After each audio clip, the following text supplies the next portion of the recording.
What would you do if your mother-in-law showed up to your wedding wearing a wedding dress? Not cream, not ivory, a full-blown, beaded, look-at-me wedding dress. Would you cry? Would you cause a scene? I did something much, much worse. I smiled, because I had a plan that would turn her desperate grab for attention into the most humiliating moment of her life. She wanted to be the main character on a day that wasn't hers. So you know what? I gave her exactly what she wanted. This is the story of how a DJ, a spotlight, and a few carefully chosen words put my mother-in-law in the hot seat and taught everyone a lesson in wedding etiquette they would never, ever forget. New 2 to 3 hour sleep compilations upload every Monday and Thursday. Hit that subscribe button and turn on notifications so you never miss one. It was supposed to be a day of love, but it became a masterclass in petty revenge. And the best part? I don't regret a single second of it. Let me back up. Before the white dress, the whispers, and the day completely imploding, there was just me and Liam. We met in the most cliché way possible, fighting over the last everything bagel at a coffee shop. He was charming, annoyingly handsome, and insisted that dibs was a binding legal contract. I argued that my intention to grab it was a spiritual claim. We split it, and by the time we left, he had my number, and I had a feeling this was something special. Our relationship was just easy, the kind of love that makes you believe in all that soulmate stuff. Liam was my anchor, my biggest fan, and the funniest person I knew. 2 years later, we were engaged, and the wedding planning started. We dreamed up a day that was totally us. An autumn wedding at an old manor with huge gardens, a string quartet playing movie scores, and a late-night taco truck. It was perfect. And then there was Carol, my mother-in-law. On the surface, Carol was the perfect mom, always impeccably dressed, a house that looked like it was staged for a magazine, and a pillar of her community. But underneath all that polish was a woman who needed to control everything and everyone. Early on, I brushed off her behavior. Calling Liam 5 times a day, rearranging his furniture when she visited. I just saw it as overbearing but harmless. Liam was used to it, always shrugging it off with a sigh and a whispered, "That's just my mom." But once we started planning the wedding, her quirks started to feel a lot more like strategic power plays. The red flags popped up almost right away. First, the guest list. We planned for 150 people total. Carol handed us a list of 75 people. Her book club, her yoga instructor, cousins Liam had never even met. When we gently explained we couldn't fit that many people, she acted like we'd committed a federal crime. "But what will I tell them?" she wailed to Liam over the phone. "They're all expecting an invitation." It took an hour for Liam to negotiate her down to 15 guests. I thought it was a win. Looking back, it was just the first battle. Then the flowers. I wanted deep jewel tones, burgundy dahlias, dark purple anemones. I showed Carol my mood board, all excited. She stared at it with a tight smile. "It's very dark, dear," she said, her voice dripping with fake worry. "Don't you think it will look a bit funereal? White roses are so much more classic, so much more bridal." The way she said bridal made my skin crawl. Every single decision became a fight. Our family-style meal was uncivilized. My bridesmaids' dresses weren't flattering. Our first dance song was too depressing. Each comment was a little jab, designed to wear me down and assert her control. I tried to be the bigger person. I'd smile and say, "Thanks for the suggestion, Carol, but we've already decided." I made excuses for her. I tried to include her. I bit my tongue so many times, it's a wonder it didn't fall off. I was playing checkers while she was playing 3D chess, and I was about to get cornered. Finding my wedding dress was an actual dream. I finally found the one, an A-line dress with delicate floral embroidery. It wasn't flashy, it was just me. Seeing myself in the mirror, with my mom crying happy tears next to me, I truly felt like a bride. A few weeks later, it was time to find dresses for the mothers. My mom chose a beautiful navy blue gown. The plan was for me to go with Carol to help her find something complimentary, maybe a deep emerald or a rich plum. I should have known better. The whole shopping trip was all about her. Every dress I picked was wrong. A gorgeous forest green gown was too matronly. A chic charcoal gray one was too drab. With every rejection, her little digs at my own wedding choices got worse. "You know," she said, holding up a frilly champagne dress, "a bride should look absolutely breathtaking. That dress you chose is sweet, of course, but it doesn't exactly scream once in a lifetime." I just gritted my teeth. "I love my dress, Carol. It's exactly what I wanted." She just hummed, a little sound that was more insulting than any word. My maid of honor, Jenna, who came for moral support, was giving me panicked looks across the dress racks. And then Carol saw it.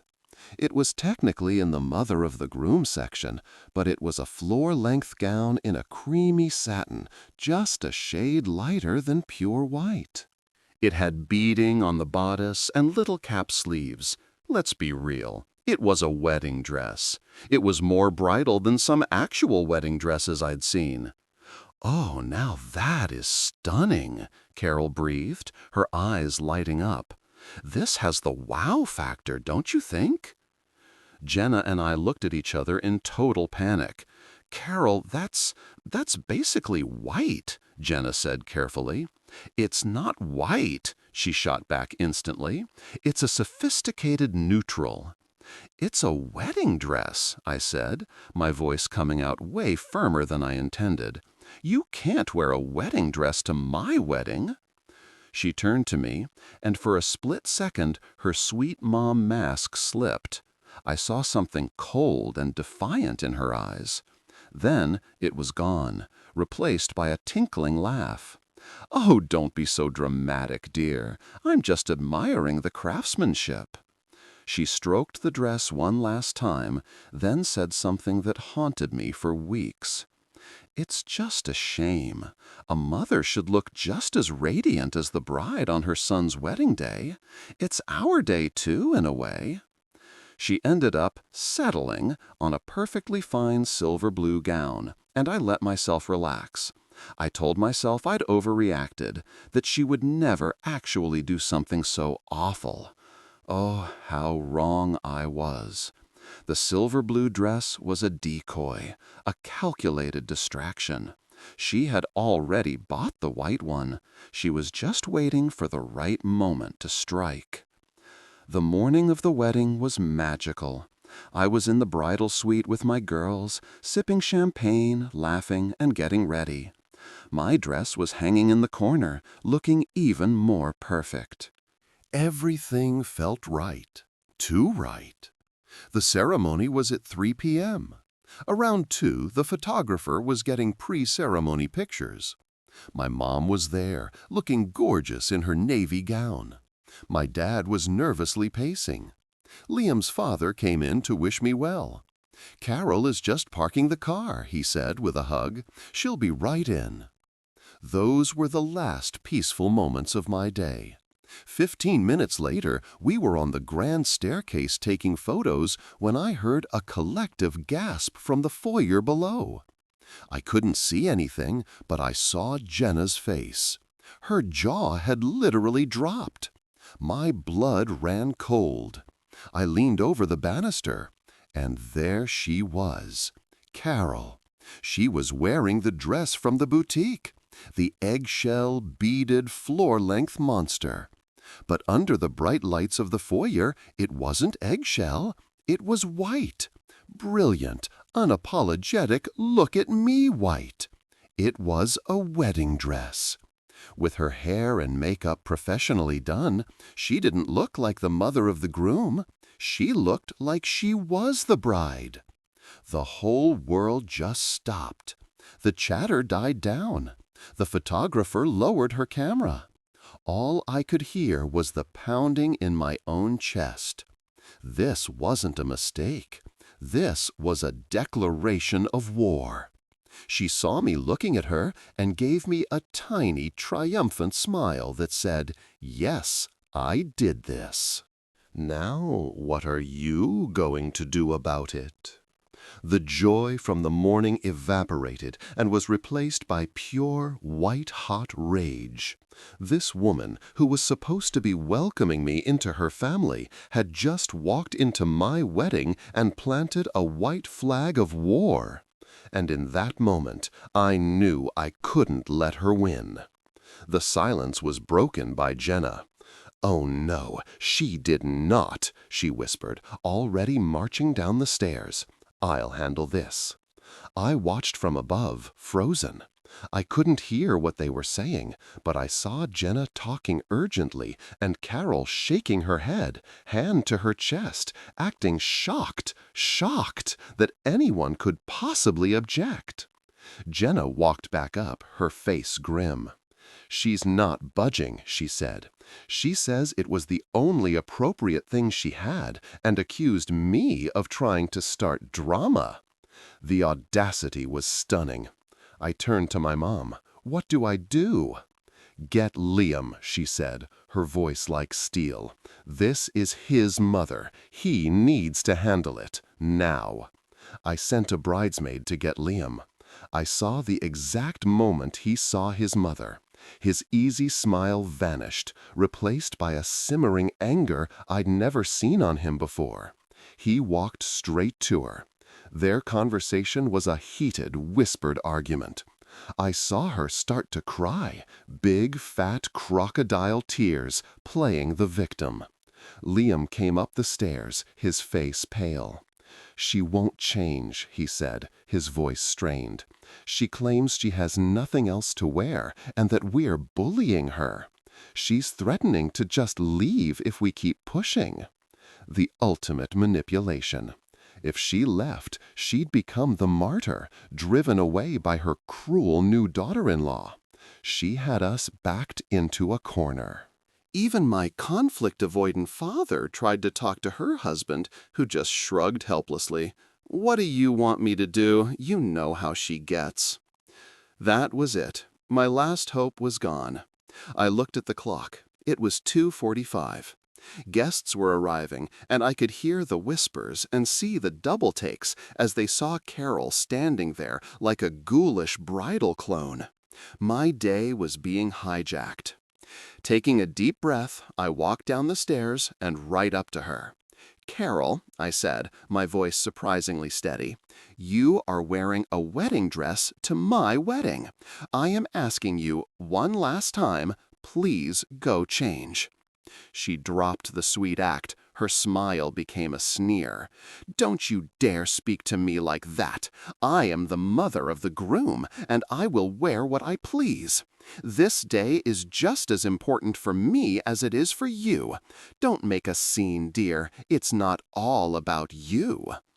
And right there, something inside me just snapped. The polite, people-pleasing part of me died a quick death. She was right. I wouldn't make a scene. I would let her be the star of the scene she so desperately wanted. I looked at her, standing there radiating smug satisfaction. She thought she'd won. She'd humiliated me in front of my friends and family and was feeding off the drama like a vampire. And a thought, clear as a bell, cut through my rage. If she wants attention, I'll give her more attention than she ever dreamed of. A cold, calm resolve washed over me. I wasn't going to cry or yell. I was going to reclaim my wedding. I turned away from her without another word. The look of triumph on her face flickered with confusion. She expected a fight. My silence unnerved her. Good. I walked back up the stairs, a woman on a mission. Jenna rushed to my side. "What happened? Are you okay?" A slow smile spread across my face. It was probably a little unhinged. "I'm better than okay," I said. "I have a plan." Jenna's worried face turned curious.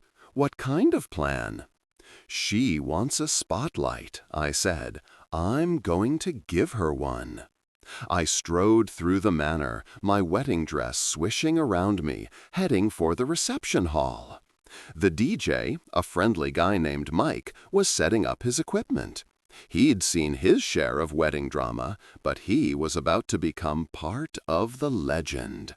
"Hey, you're not supposed to be in here yet," he said with a grin, which faded when he saw my face. "Whoa, you okay? You look like you're about to burn this place down." "Close," I said. "I need your help, and I need you to trust me." I leaned on the DJ booth and laid out the whole story for Mike. The decoy dress, the white monstrosity, the failed attempts to reason with her, and her smug attitude. As I spoke, his eyes got wider and wider. He'd been a wedding DJ for 10 years. He'd seen it all, but this was next level. "So, she wants to be the center of attention," he said, a wicked grin spreading across his face. "More than anything," I confirmed. "All right," he said, rubbing his hands together. "I think we can arrange that. What's your idea?" I leaned in and whispered the exact words I wanted him to say. The plan was all in the delivery. It had to be cheerful, celebratory, a special tribute. When I finished, he let out a low whistle.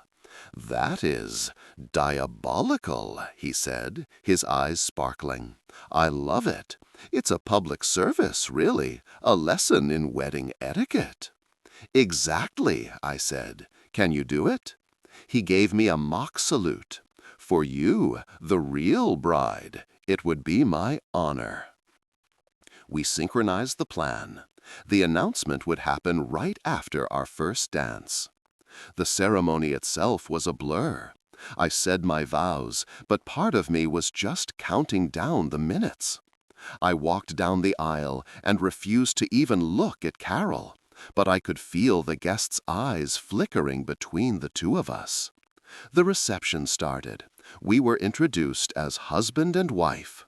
I could see Carol across the room, holding court, soaking in the whispers. She was loving it. But her main event was still to come. Finally, our first dance. Liam leaned in and whispered, "I am so sorry about my mother. We'll deal with it, I promise." I smiled up at him. "Don't worry," I whispered back. "It's already being handled." As our song ended, the room applauded. But instead of the next song, there was a quick squeal of feedback from the speakers. Every eye went to the DJ booth. Mike's cheerful voice boomed through the speakers. "Ladies and gentlemen, can I have your attention, please? Before we open up the dance floor, we have one more very special announcement." He paused. The room was silent. "You know, it's not every day you witness such a unique and bold moment of family devotion. We usually celebrate the joining of two people, but tonight we celebrate a love so strong it has to be shared. So can we please have a huge round of applause for our wonderful mother of the groom, Carol?" Polite, confused applause rippled through the room. Carol looked pleased, a preening smile on her face. Mike wasn't done. Carol has chosen to honor our beautiful bride today in a truly touching and unforgettable tribute. She is wearing her very own wedding dress. What a beautiful, if unconventional, choice. Let's give her another huge round of applause to thank her for giving us two beautiful brides today. Then the masterstroke. Mike hit a button, and a single bright spotlight swung across the room and landed directly on Carol's table, bathing her in its harsh, unforgiving glare. The effect was instantaneous. For one glorious second, there was dead silence. The scattered applause died. 150 heads turned from the DJ booth to Carol's table, following the spotlight. And there she sat, pinned like an insect. You could literally see the moment it clicked for everyone. Confusion melted into horrified understanding. The whispers now had their official confirmation, broadcast for all to hear. The side glances were replaced with open, pitying stares. Carol's face was a masterpiece of emotional collapse. Her smug smile froze, then crumbled. Her skin turned a blotchy, furious red. Her eyes darted around, wide with panic, as she realized what was happening. She was the center of attention, just like she wanted. But this was the mortified, second-hand embarrassment kind of attention, not adoration. She had been publicly and cheerfully exposed. A few people started a slow, awkward, funeral-like clap that just made it worse. The room was thick with a delicious, unbearable awkwardness. Liam's father sank lower in his chair, wanting to disappear. Liam, standing next to me, looked from his mother's horrified face back to me, a slow, incredulous smirk spreading across his lips. The spotlight held for what felt like an eternity, but was probably only 10 perfect, agonizing seconds. Then Mike cut the light and, with flawless timing, blasted Celebration by Kool and the Gang. The spell was broken. The dam of wedding politeness burst. I heard someone at a nearby table say, "Oh my God, I knew that was a wedding dress. Can you believe the nerve?" Carol and her husband sat at their table in stunned silence for another 10 minutes. They didn't eat, they didn't speak. Then, without a word to anyone, they got up and walked out. I watched them go and felt nothing but a profound sense of relief. The cancer was gone. The rest of the night was ours. The second Carol left, the whole vibe of the reception changed. It was like a dark cloud had lifted. My friends swarmed me, their faces a mix of awe and giddy excitement. "That was the most epic thing I have ever witnessed," Jenna said, hugging me. Later that night, Liam looked at me, shaking his head in disbelief. "The DJ announcement," he said, half laughing. "That was you, wasn't it?" I just smiled. She wanted the spotlight. I made sure she got it. He was quiet for a second, and I held my breath. Then he pulled me in tight. "I am so proud of you," he whispered. "I've spent my entire life walking on eggshells around her. You did in 10 seconds what I couldn't do in 30 years. You set a boundary, a big, loud, spotlight-enhanced boundary." The fallout was predictable. Carol didn't speak to us for 6 months.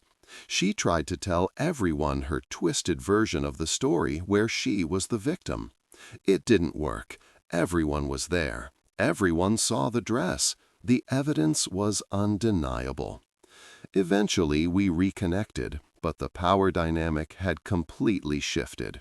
She knows there's a line she can't cross. Our relationship will never be warm and fuzzy, but it's civil, and it's built on the very clear understanding that I am not a doormat. I don't regret what I did.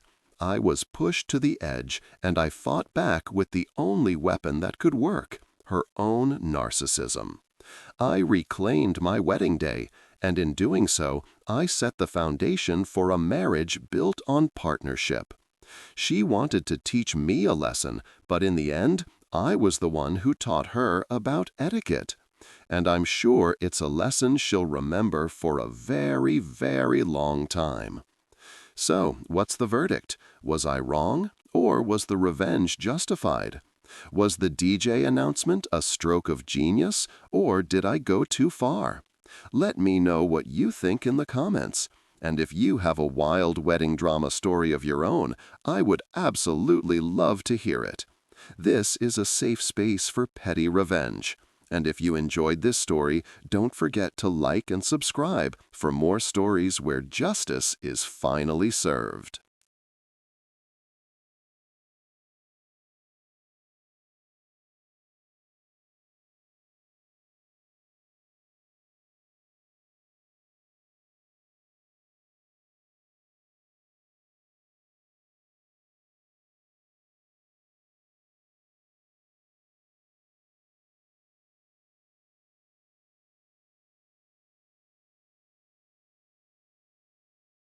The moment I turned the key in our new lock, I knew there was no turning back.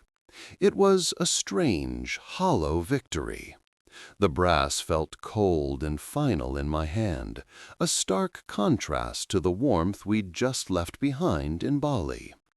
Our honeymoon was over, and so was any shred of a normal relationship with my in-laws. We were now consulting with lawyers about a civil suit and finding out if we could press charges.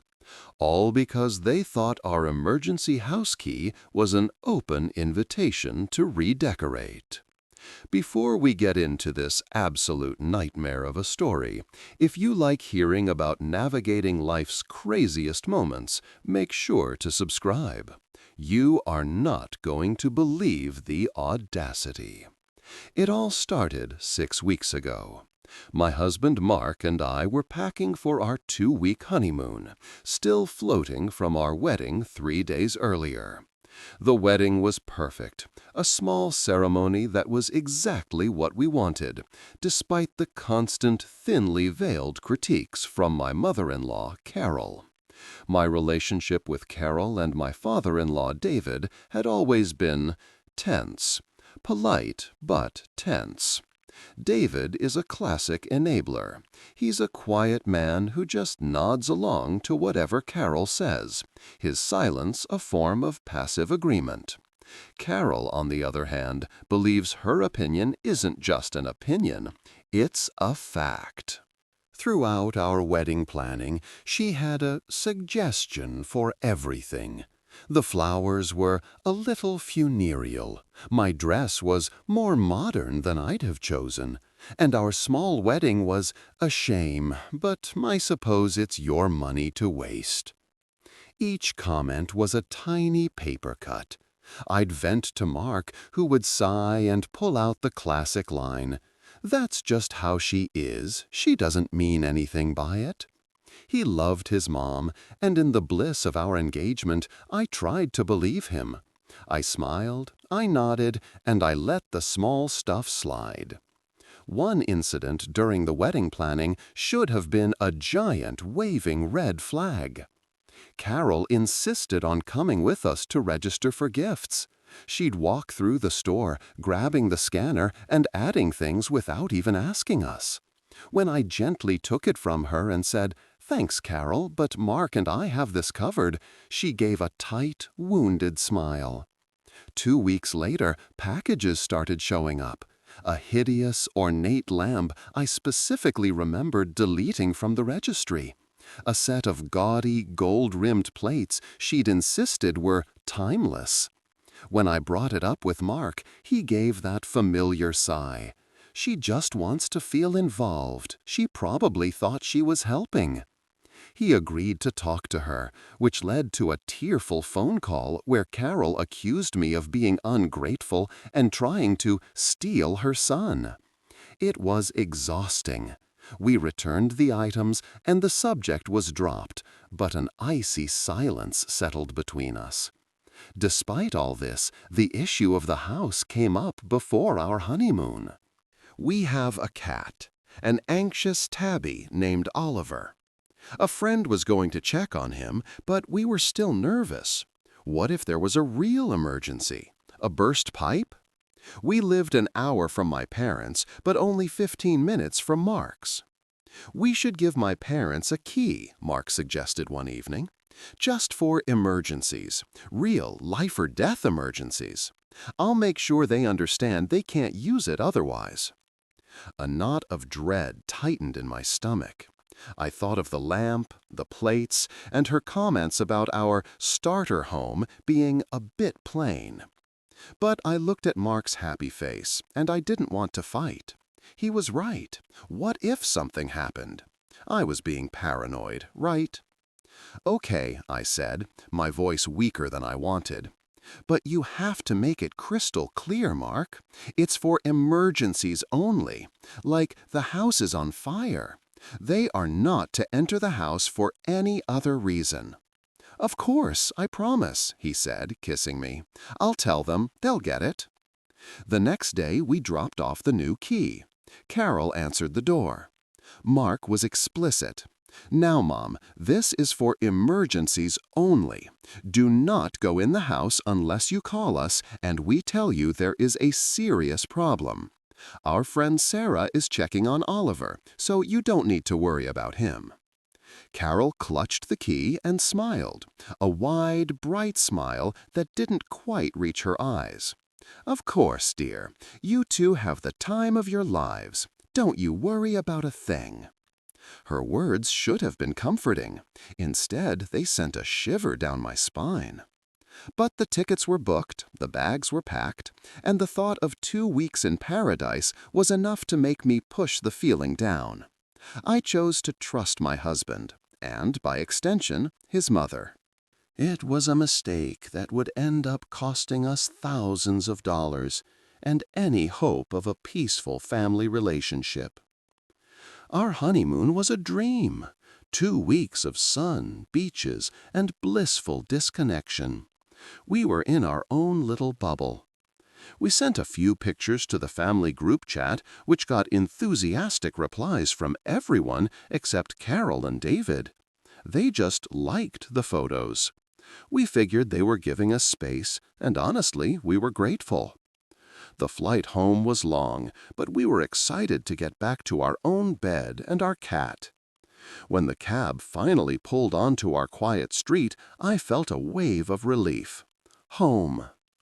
As Mark paid the driver, I walked up the pathway, and that's when the first thing felt wrong. The porch light was on. Then I smelled it. A faint chemical scent on the cool night air. Paint. That's weird, I said as Mark came up behind me. Do you smell paint? He sniffed the air. Yeah, maybe the neighbors are redoing their trim. It was a plausible explanation. I shrugged it off, and Mark slid his key into the lock. He turned it. Nothing. He tried again. It wouldn't budge. What the heck? He muttered, jiggling the key. Let me try mine, I said, digging through my purse. My key met the same resistance. It felt like the lock had been changed. That same cold dread returned with a vengeance. Mark, I said, my voice trembling, call your mom. He looked at me confused. Why would I call my mom? The lock is jammed. Just call her, please. He sighed, but he pulled out his phone and put it on speaker. Carol answered on the second ring, her voice syrupy sweet. Mark, welcome home. How was your trip? It was great, Mom, but we have a weird problem. We can't get into the house. The key isn't working. There was a tiny pause, then a little giggle. Oh, silly me! I forgot to tell you. We left the new key under the mat. We had to change the locks for you. Mark and I just stared at each other. You... What? Mark stammered. Why would you change our locks? Well, we had to get in and out so much with all the work we were doing, we were worried about losing your key. So we just had a locksmith come by. It's much more secure now. Surprise! My blood ran cold. "Carol," I said, my voice dangerously low. "What work?" "Well, that's the other surprise. Go on, use the new key. You're going to love it." She chirped and then hung up. Mark, looking pale and sick, lifted the doormat. There it was, a single, shiny new key. His hand was shaking as he put it in the lock. It turned with a smooth, sickening click.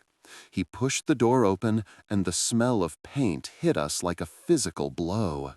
We stepped inside, and my suitcase dropped from my hand. I could only stand there, my mouth hanging open in horror. Our living room, which we had painstakingly painted a soft, warm beige, was now a sterile, hospital white. Our comfortable modern sofa was gone. In its place was a fussy, floral, antique-looking monstrosity. The sleek media console we'd built together had vanished, replaced by a chunky, dark oak cabinet that looked like it belonged in a haunted manor. Our wedding photos were nowhere to be seen. "What is this?" I whispered, walking forward as if in a trance. Mark was frozen at the door. "I don't understand." We moved through the ground floor in numb disbelief. The dining room was the same. Our simple, light wood table was gone, replaced by a heavy, ornate mahogany set that barely fit. The abstract art I loved was gone, replaced by a painting of a fruit bowl. Everywhere we looked, our taste, our choices, and our life had been systematically erased and replaced with Carol's idea of what our home should be. The worst, however, was upstairs. With a growing sense of terror, I pushed open the door to our bedroom, and I screamed, a raw, guttural sound of pure violation. It was unrecognizable. The serene, deep blue on the walls was now a sickly pale yellow. Our beautiful minimalist platform bed was gone. In its place was a towering four-poster monstrosity with a frilly lace canopy. And, laid out on the pillow, like a final, insulting flourish, was a single red rose. All of our personal belongings were gone. I frantically opened the closet. Our clothes were pushed to one side. On the other, new frilly nightgowns for me and stuffy pajamas for Mark. I saw a box on the floor. Inside, tossed in like garbage, were our wedding photos, our books, and my grandmother's jewelry box, just dumped. That's when the horror curdled into white-hot rage. This wasn't a gift. I grabbed the phone from Mark. "Carol," I said, my voice shaking with fury, "you were given a key for emergencies. You invaded our home, went through our private belongings, and have destroyed our sanctuary. This isn't a gift, it's a home invasion." "Well, I never," she gasped. "You are an ungrateful, awful girl." And she hung up. I looked at Mark. His face had crumpled. She thinks she was helping." "Helping?" I screeched. "By erasing me? By erasing us? Look at this room. Does this look like us? She threw out the first bed we ever shared as a married couple because she decided it was cheap. Is that how she sees our life?" "No, of course not," he said, running his hands through his hair. That's just how she is." "Stop." I held up a hand. "Stop saying that. That's just how she is not an excuse for this. This isn't a quirky personality trait. This is a 5-alarm fire. She used an emergency key to enter our home without permission and then got rid of our property. That feels like a crime, Mark." He stared at me, the word crime hanging in the air. I could see the instinct to defend her warring on his face. But he was standing in a room he didn't recognize, looking at a wife on the verge of a breakdown. The fog of, "But she's my mom," began to clear. "You're right," he said, his voice low and firm. "You're right. I'm so sorry I let this happen." That was all I needed. I collapsed into his arms, sobbing. We clung to each other, a united front against the chaos his parents had wrought. After a few minutes, I pulled back, wiping my eyes. "Okay, here's what we're going to do. First, we take pictures of everything." We spent the next hour walking through our own home like it was a crime scene. She had replaced the shower curtain, the dishware, and even the food in our pantry.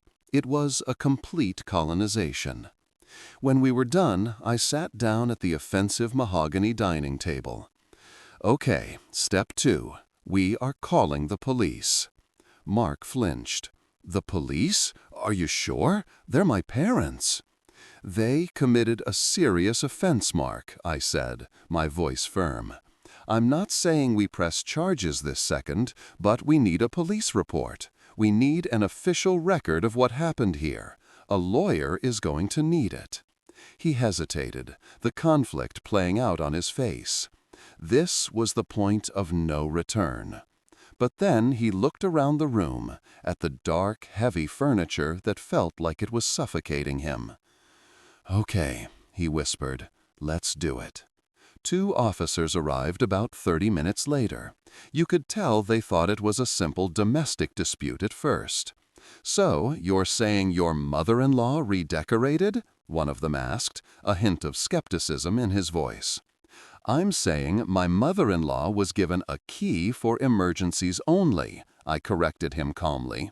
"She used it to enter our property without our permission and removed our personal property, and we have her on the phone admitting to it." I showed them the pictures.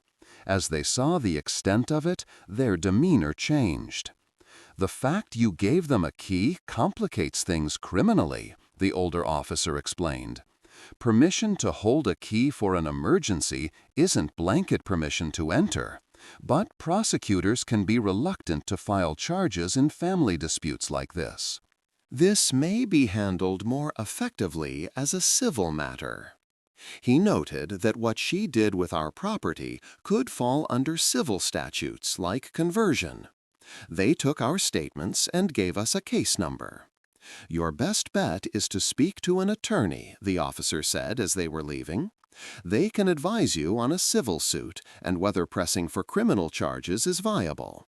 And," he added, "I'd get those locks changed first thing in the morning." The moment they left, Mark was calling a 24-hour locksmith. The locksmith arrived just after midnight and efficiently replaced every lock. Holding that new key felt like taking the first breath of clean air. That night, we dragged a mattress into the living room, surrounded by furniture we hated, and lay there, wide awake. The war had begun. The next morning, we were running on pure adrenaline. Our first call was to a lawyer who specialized in property disputes, and we got an emergency consultation for that afternoon. Before we went, Mark called a local storage company and, by pretending to be his father, found the unit where our belongings were being held. It was registered in David's name. They hadn't just moved our things, they had taken them hostage. The lawyer, a sharp, no-nonsense woman named Mrs. Albright, listened to our entire story. We showed her the pictures and the police report number. When we were done, she leaned back. "Well," she said, "this is one of the most flagrant cases of boundary crossing I've seen. The good news is they've left a trail of evidence a mile wide." She laid out our options. "You have 2 parallel tracks, criminal and civil," she explained. For the criminal track, we can push the DA to press charges for unauthorized entry. A conviction is a long shot and would likely be a misdemeanor, but the process itself can be a powerful tool for getting what you want, namely a no-contact order. The more certain path is the civil suit, she continued. We sue them for the full replacement cost of every item, the cost to repaint and restore the house, and potentially for punitive damages. We'll also sue for access to that storage unit. The evidence is overwhelmingly in your favor. I looked at Mark. The son who couldn't bear to hear a bad word about his mother was gone. We do both, he said, his voice void of hesitation. We pursue everything we can. Miss Albright smiled grimly. Good. She immediately drafted a demand letter for the full cost of the damages, which we calculated at a staggering $35,000. She also filed to initiate a civil lawsuit and contacted the district attorney's office to formally request they press criminal charges. The climax wasn't a shouting match. It was a process server walking up to Carol and David's front door 2 days later. He served them with the civil lawsuit and a notification that they were being investigated for criminal charges, along with a temporary restraining order. The explosion was radioactive. Mark's phone started blowing up, not from his parents, but from his aunts, uncles, and cousins. The flying monkeys had been activated. "Your mother is a wreck," his aunt shrieked over the phone. "How could you call the police on your own mother?" Mark, channeling a strength I had never seen, was magnificent. "Aunt Sharon," he said, his voice calm and cold, "my parents trespassed in my house and removed our possessions. They are facing the consequences of their actions. This is not up for debate. If you're calling to support them, then we have nothing more to say to each other. My wife and I are united on this. Goodbye." He hung up and blocked her number, and did the same for every other relative who called to berate us. They had expected us to yell and then eventually fold. They never in a million years expected us to sue. The weeks that followed were surreal. We were painted as the villains, cruel and ungrateful. Carol was the heartbroken martyr. The narrative was so skewed, it felt like we were living in an alternate universe. We learned through the legal proceedings that Carol's career was as an interior designer. Our lawyer pointed out this demolished any argument that this was a clueless mistake, and that a criminal conviction, even a misdemeanor, could have serious repercussions for her professional license. Suddenly, her gift had the potential to cost her her livelihood. Our home was a constant, painful reminder. We lived out of boxes, sleeping on an air mattress. Our first project was to reclaim the space. We hired painters. The moment the first coat of our warm beige went back on the living room wall, I felt a piece of myself click back into place. Their lawyer responded to our suit with bluster, calling it a frivolous action and making a lowball offer of $5,000.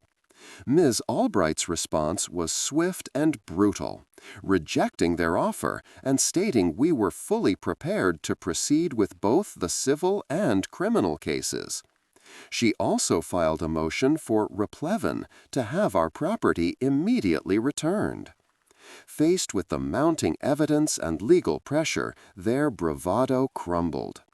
Their lawyer sent a new offer: immediate access to the storage unit, they would pay for movers, and a settlement of $20,000. Mark and I discussed it. It was less than we'd lost, but it was a long fight to get the full amount. The most important thing was getting our life back. We agreed on one condition. The settlement had to include a permanent, court-enforced no-contact order. They agreed, clearly terrified of the criminal case. A week later, we stood at the storage facility. There it was, our life in a 10 by 15 box. There were dozens of boxes labeled in Carol's looping script, kitchen junk, ugly pictures, and closet clutter.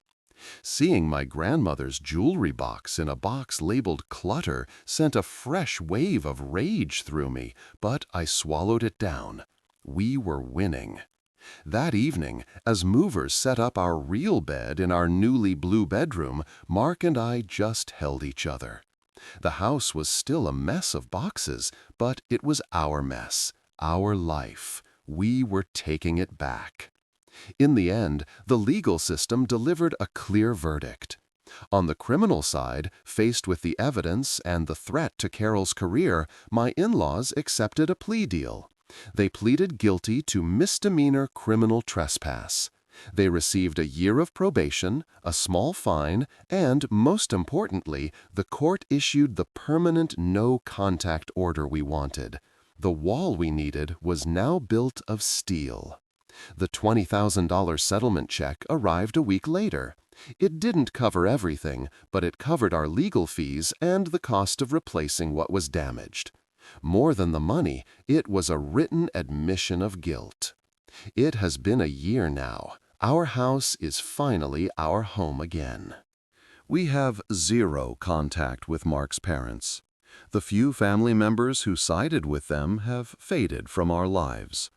We've been embraced by my family and the members of his who were appalled by his parents' actions. We learned who our true family is. Mark has been my rock. The crisis forged him into an unshakable partner. There's no more, "That's just how she is." There is only us and the boundaries we set to protect our peace. This experience taught me a brutal but necessary lesson. Your sanctuary is worth defending. Boundaries aren't suggestions. We lost a part of our family, but we gained a depth of trust and unity in our marriage that I wouldn't trade for anything. Our home is quiet now. It is peaceful. It is ours. And it has brand new, very secure locks. So that's the story of how our honeymoon ended with a lawsuit. It was a nightmare, but we came out of it stronger and more united. Thanks for listening. What would you have done in our shoes?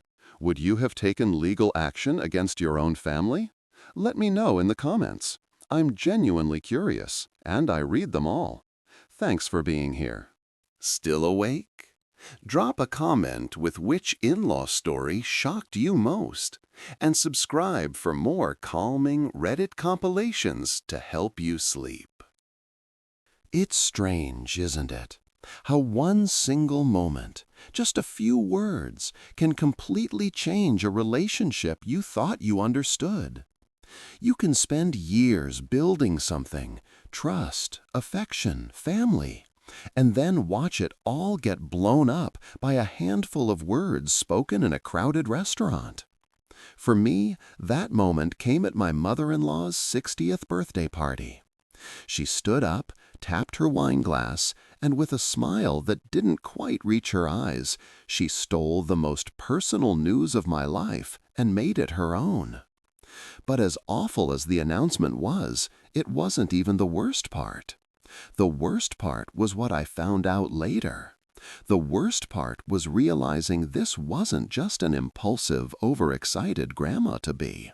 It was a calculated move that went deeper than I ever could have imagined.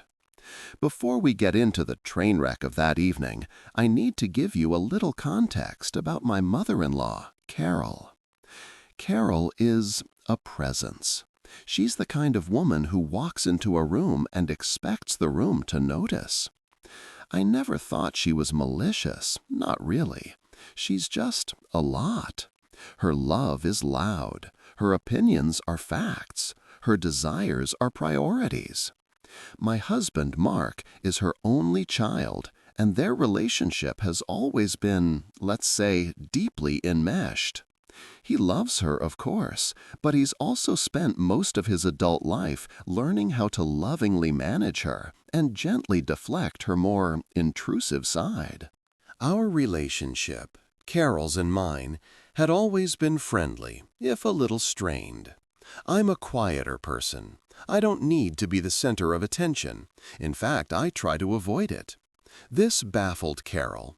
She saw my quietness not as a personality trait, but as a problem she needed to fix. She was always pushing me to be more bubbly, to speak up, to let people in. In her mind, my privacy was a wall I'd built to keep her out, not just a part of who I am. We'd had minor boundary issues over the years. She'd show up at our house unannounced because she was in the neighborhood. She'd rearrange my kitchen while we were out because she felt my system was inefficient. She once bought us a new couch and had it delivered while we were on vacation because she didn't like our old one. Each time, Mark would run interference. He'd have a gentle but firm talk with her. She'd get her feelings hurt for a few days, and then things would go back to our version of normal. He had my back, but he was also trying to keep the peace. I understood, but it was exhausting. I always felt like I was bracing for the next little intrusion. But nothing could have prepared me for what she did with my pregnancy. Finding out I was pregnant was this quiet, fragile, beautiful thing. Mark and I had been trying for about a year, and every negative test had been a tiny heartbreak. When I finally saw those 2 pink lines, I didn't scream with joy. I just cried, silently. I sat on the edge of the bathtub with my hand over my mouth, just letting the tears of relief and terror and overwhelming love fall. It felt like I was holding a tiny, flickering candle, a secret so precious I was terrified the slightest breeze would blow it out.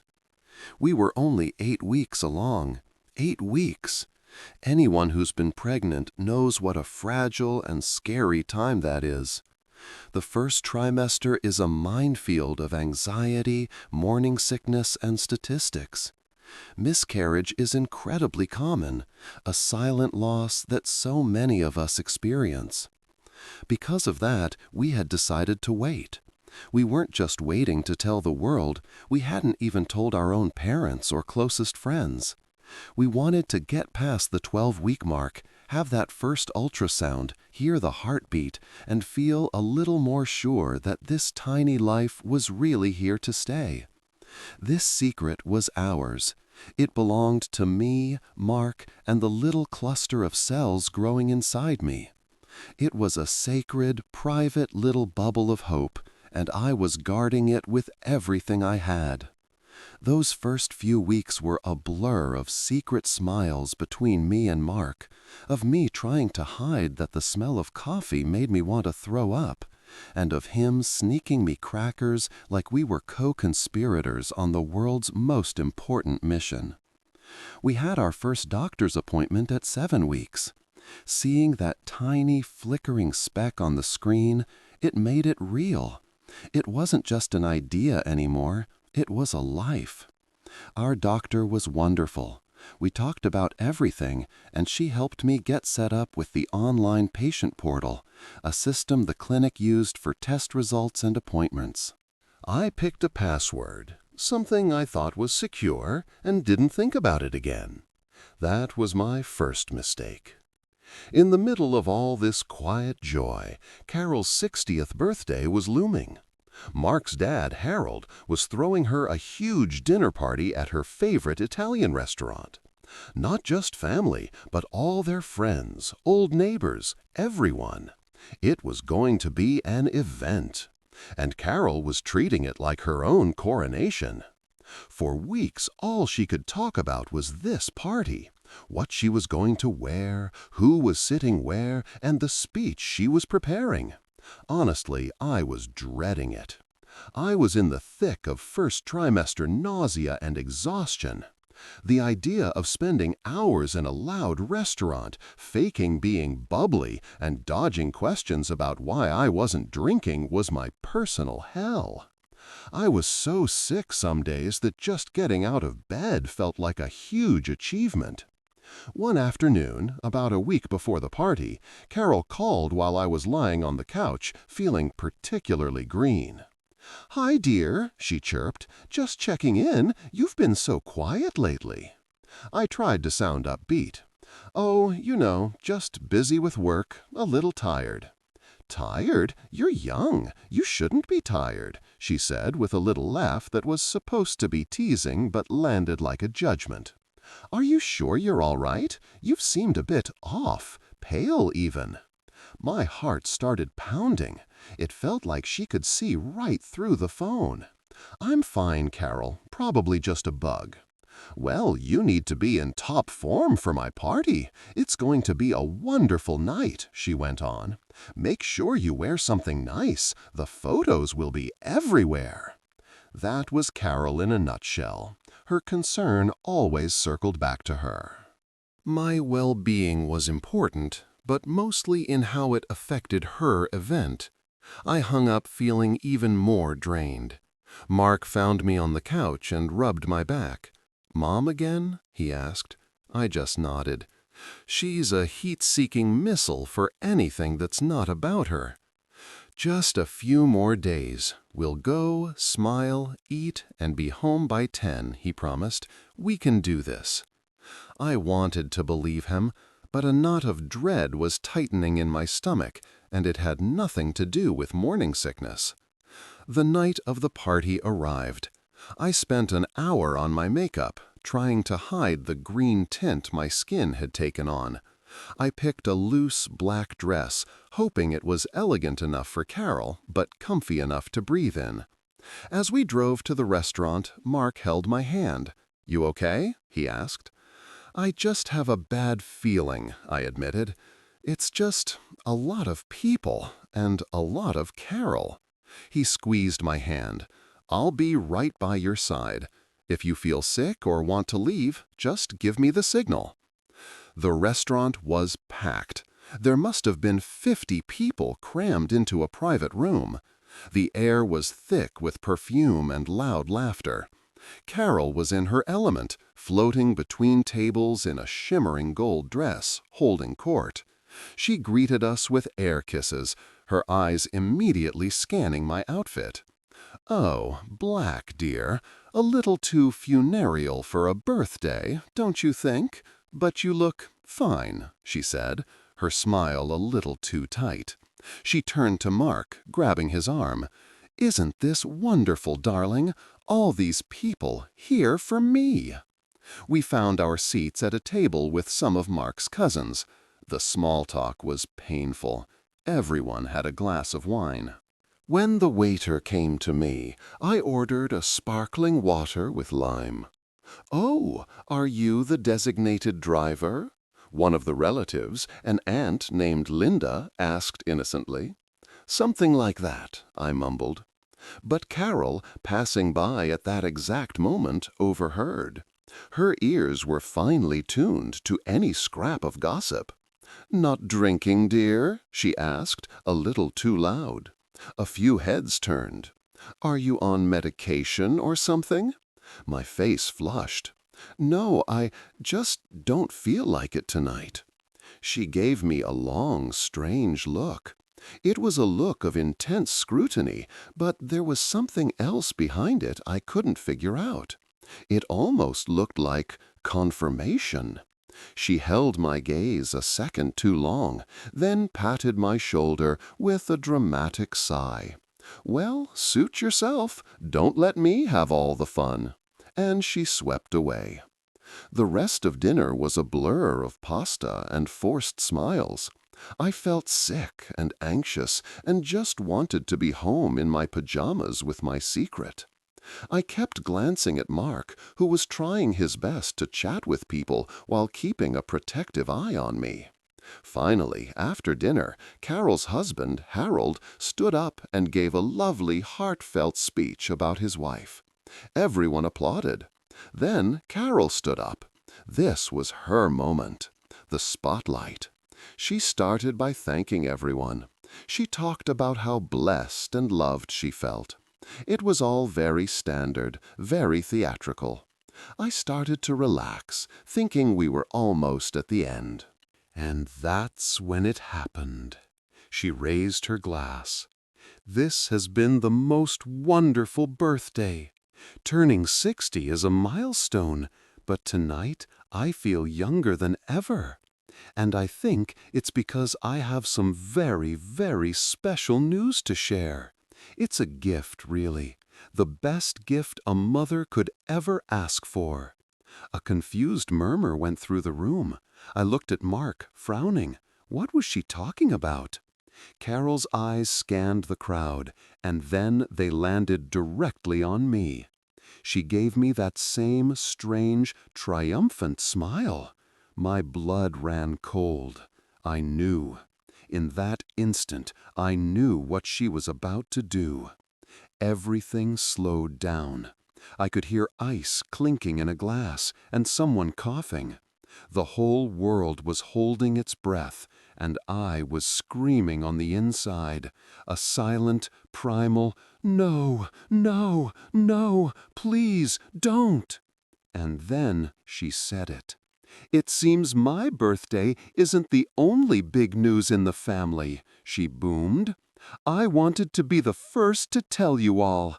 I'm going to be a grandma!" The room erupted. Gasps, then cheers, then applause. People were turning in their seats, their faces a mix of shock and delight. And every single one of them was looking at me and Mark. My face was frozen. I couldn't move. I couldn't breathe. It felt like an out-of-body experience. I could see myself sitting there, pale and stunned, watching a movie of someone else's life imploding. The tiny candle of my secret hadn't just been blown out. It had been doused with gasoline and thrown into a bonfire for everyone to see. Mark was just as stunned. He grabbed my hand under the table, his face a mask of disbelief and growing anger. People were swarming our table, hugging a shell-shocked Mark, patting my shoulder, and shouting congratulations. "When are you due? You didn't say a word. How exciting!" A wave of nausea hit me so hard I thought I was going to be sick right there. I couldn't say a word. I just sat there, paralyzed by the sheer audacity of it all. My private joy, my private fears, my news, all hijacked and turned into a party favor. She had taken our moment, a moment we were so carefully planning, and made it about her. The announcement wasn't for us. It was her grand finale. Look at me, the new grandma. The congratulations and the noise blurred into one awful roar. I felt like I was drowning. I must have looked as horrified as I felt, because the initial excitement from the guests started to curdle into confusion. People were looking from my frozen face to Carol's beaming one, and a new awkward tension filled the room. Carol, however, seemed oblivious, or maybe she was thriving on the drama. She finally made her way to our table, arms outstretched. "Well, aren't you going to hug your new grandma?" she said, her voice dripping with sickly sweetness. I just stared at her. Mark stood up, his body rigid. "Mom," he said, his voice low and tight, "what did you do?" Carol's smile faltered for a second. "Oh, honestly, Mark, it's wonderful news. No need to be so serious." She then looked down at me, and her expression shifted to irritation. "For heaven's sake, dear, could you at least try to look happy? You're ruining my birthday." And there it was. My devastation at having my personal medical news announced to a room of 50 people was an inconvenience to her party. I was the problem. My reaction was ruining her moment. She leaned down, her voice dropping to a harsh whisper. People are starting to stare. You're making a scene. Smile. This is a happy time. I gave you a beautiful announcement." "You gave us an announcement?" Mark whispered back, his voice shaking with fury. "Mom, that wasn't your news to share. That was ours." "Oh, don't be so dramatic," she hissed. "I'm part of this family. I'm the grandmother. I have a right to be excited." Her eyes narrowed at me. "I thought you'd be thrilled. Instead, you look like someone just died. What is wrong with you? Are you not happy about this baby?" That vile, manipulative question finally jolted me out of my paralysis. She wasn't just a boundary crosser. She was cruel. To suggest my shock was a reflection of my feelings for my own child, it was a low blow designed to make me the villain. I stood up, my chair scraping loudly. The room went silent. "I need some air," I said, my voice barely a whisper. I grabbed my purse and walked, past the confused faces, past the waiters, and out the front door into the cold night. The moment the door closed, the dam broke. I leaned against the brick wall and just sobbed. Huge, gulping, body-racking sobs of rage and grief for the moment that had been stolen from me. The moment I was supposed to have with my own parents, my sister, and my best friends. All gone. Replaced by this tacky, public spectacle. A minute later, Mark was there. He wrapped his arms around me, and I buried my face in his chest. "I'm so sorry," he kept saying over and over. "I'm so, so sorry. I can't believe she did that." "How could she?" I choked out. "How could she be so selfish?" "I don't know," he said, his voice raw. "Let's go home. We're leaving, right now." He led me to the car. He didn't even go back inside. As we drove away, my phone started buzzing like crazy. I turned it off and threw it in the back seat. The car was quiet for a long time. I stared out the window, feeling completely empty. The joy of the last few weeks felt tainted now, dirtied by her. Then a horrifying thought pierced through the fog. A question that had been lurking in the back of my mind since she gave me that strange, knowing look. I turned to Mark. "How did she know?" I asked, my voice flat. "Mark, we didn't tell a soul. How did she know?" He looked over at me, confused. I don't know. Maybe she guessed? You haven't been drinking?" "No," I said, shaking my head. "It wasn't a guess. That look she gave me, she was certain." "How?" The question hung between us, dark and ominous. The announcement was bad enough, but the mystery of how she knew felt even more sinister. And I knew I wouldn't be able to rest until I found out. When we got home, the adrenaline vanished. I collapsed onto the couch, feeling a bone-deep exhaustion from the emotional toll of the night and the first trimester fatigue. Mark brought me a glass of water, his face a grim mask. "I am going to handle this," he said, pacing. "I'm calling her tomorrow and—" "And what?" I interrupted, my voice hollow. "What can you say? The cat's out of the bag. She stole our moment, Mark, and she's not sorry. She's mad at me." "I know," he said, sitting beside me. "I know. But this can never happen again. This isn't rearranging the kitchen cabinets. This is a fundamental lack of respect for you, for us." We sat there, the reality sinking in. Our phones kept buzzing, ignored. The family group chat was probably a dumpster fire. But none of that mattered as much as the question that was still eating me alive. "I can't let it go," I said. "The how?" We brainstormed. Did Mark let it slip? No. Did I talk in my sleep? Unlikely. Did she go through our trash? It seemed absurd, even for her. Then another memory from dinner surfaced. Linda, the aunt, had asked if I was on medication. And Carol's echo, "Are you on medication or something?" At the time, it felt random, but now, a cold, dreadful idea began to form. It was so unthinkable, I almost dismissed it. But the more I thought about it, the more the pieces fit. "Mark," I said, my voice trembling, "the patient portal, from my doctor's office." He looked confused. "What about it?" "It has all my information, my visit summaries, my test results." "Okay, but she couldn't have the password. How?" My mind was racing. What are the password reset questions? It's always something stupid.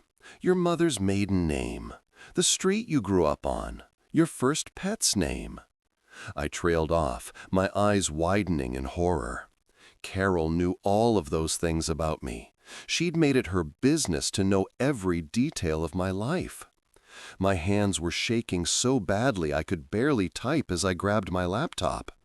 I went to the clinic's patient portal login page. I clicked Forgot Password. It asked for my username and date of birth. Easy for her to know. I entered them. The next screen popped up. Security question: what is the name of your first pet? My heart stopped. My first pet was a golden retriever named Buddy, a story I had told Carol years ago. With a knot of dread in my stomach, I went to the portal section for recent login activity. And there it was, in black and white. A successful login from an IP address I didn't recognize, dated 3 days ago. Then another one the day before the party. I felt the room spin. I handed the laptop to Mark. He stared at the screen, his face draining of all color. The truth was laid bare between us, uglier than we could have imagined. She hadn't guessed. She hadn't overheard. She had intentionally and illegally hacked into my private medical records. This wasn't just a social misstep. This wasn't an overeager grandma. This was a calculated, premeditated violation of my privacy of the deepest kind. She had snooped, found my pregnancy result, and then sat on it, waiting for the most public, most self-aggrandizing moment to use it. Her own birthday party. The anger I felt before was nothing compared to this. This was a rage so cold it felt like ice in my veins. Laws like HIPAA exist to protect patient privacy, to make sure our most personal health information stays confidential. While those laws specifically apply to healthcare providers, what Carol did, hacking into a secure medical system, was a crime. She had knowingly broken the law and violated my fundamental right to privacy, all for a party announcement. "Oh my God," Mark finally breathed, running a hand through his hair. "I'm going to be sick." The betrayal was twofold. It was Carol's betrayal of me, but it was also a betrayal of her own son.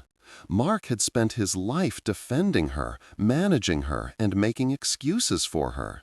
And she had repaid him by committing an illegal act against his wife and putting him in an impossible position. The foundation of our family, whatever shaky ground it stood on, had just been dynamited. And I knew, staring at the login history on my laptop, that things would never, ever be the same. Before I tell you what we did next and how I confronted a woman who had not only stolen my joy, but also violated my legal right to privacy, I want to hear from you. Have you ever had a family member cross a boundary so completely that it changed everything? Let me know in the comments below. Sharing these stories is one way we know we aren't alone. And if this story is resonating with you, please consider subscribing. Your support means the world to me. The next day was a fog of fury. Neither of us slept. Mark was gutted. He felt a toxic mix of rage at his mother and misplaced guilt, as if he were somehow responsible. "This is my fault," he said. "I should have been firmer with her. Let it get to this point. "No," I said, my voice firm. "This is not your fault. She is a grown woman who decided to hack into my medical records. This is 100% on her." We knew we had to confront her. This wasn't something we could sweep under the rug. But a screaming match would get us nowhere. She'd just play the victim. We needed a plan. First, I took steps to protect myself. I called my doctor's office, said I believed my account was compromised, and had them help me change my password and all my security questions to things only I would know. Then Mark called his father. He told him calmly that Carol had announced our pregnancy without our consent, that we were devastated, and that we needed to speak with them both in person. He didn't mention the records. That was our trump card, and I was going to play it myself. When they arrived that afternoon, the tension was suffocating. Harold looked worried. Carol had her wronged martyr face on. She walked in, head high, and didn't even look at me. We all sat down. Mark, holding my hand, took the lead. "Mom, Dad," he began, his voice steady. "What happened at the party was completely unacceptable. Mom, you took a private moment that belonged to us, and you made it about you. You hurt both of us deeply." Carol immediately scoffed. "Oh, for goodness sake, are we still being this dramatic? It was a happy announcement. Is it a crime to be an excited grandmother?" That's when I knew it was my turn. I took a deep breath. "It wasn't a nice thing, Carol," I said, my voice quiet but clear, "because it was based on a crime." Harold looked confused. "A crime? What are you talking about?" Carol's face went pale. I looked directly at her. "I want to ask you a question, Carol. How did you know I was pregnant?" She stammered. I guessed. You were tired, you weren't drinking. A mother knows." "No," I said, shaking my head slowly. "You didn't guess. You knew because you logged into my private patient portal from my doctor's office. You illegally accessed my confidential medical records." The silence in the room was absolute. Harold stared at his wife, his mouth open. Carol just sat there, exposed. "We have the logging history, Carol," I continued. "We have the IP address. We know you did it. What you did was illegal. Accessing private computer records like that is a criminal offense. You violated my privacy in the worst way imaginable." "Carol, is this true?" Harold whispered, his face ashen. She couldn't even look at him. She just stared at her hands, tears streaming down her face. Not the crocodile tears from before. These were the tears of someone who'd been caught. I was just worried about you," she mumbled. "You seemed so unwell." "That is the worst excuse I have ever heard," Mark snapped. "You were worried, so you hacked her medical records and then used the information for a party trick?" The confrontation went on for another hour. It was awful. Carol cycled through pathetic excuses, but the truth was clear. Her own narcissistic need for attention had superseded everything else: my privacy, my feelings, and the law. By the end, I laid out our terms.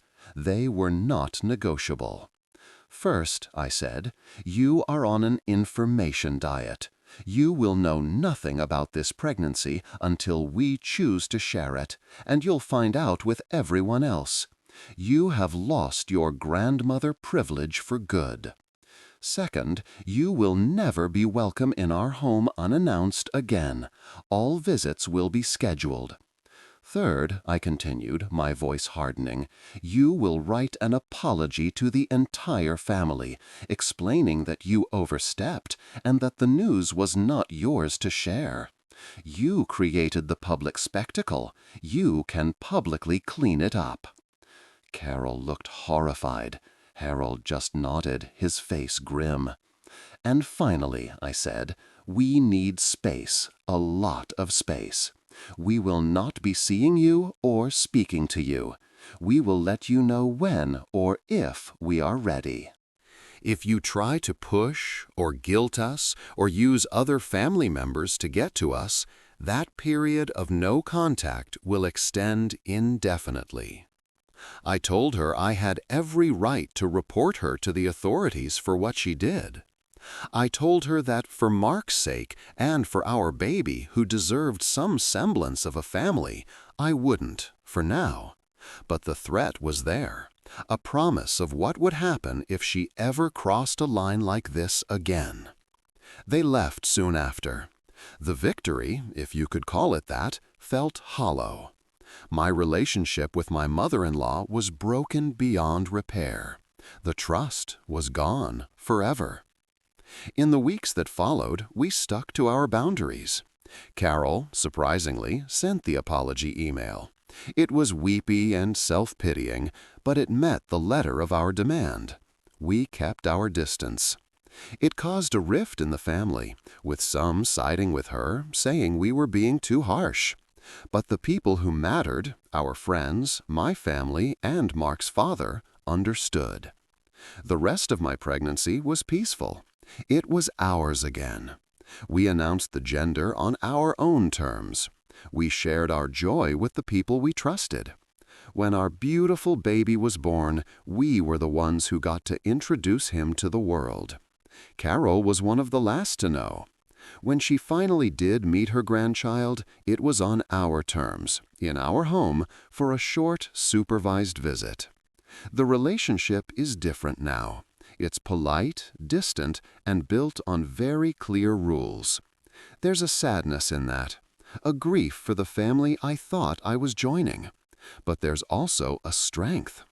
I learned that my peace is worth fighting for, that my privacy is a right, and that the most important family unit is the one you create. For me, that's me, my husband, and my child. Everyone else is a visitor, and they have to be invited in. And if they can't respect the rules of the house, they don't get to come inside. It's as simple and as complicated as that.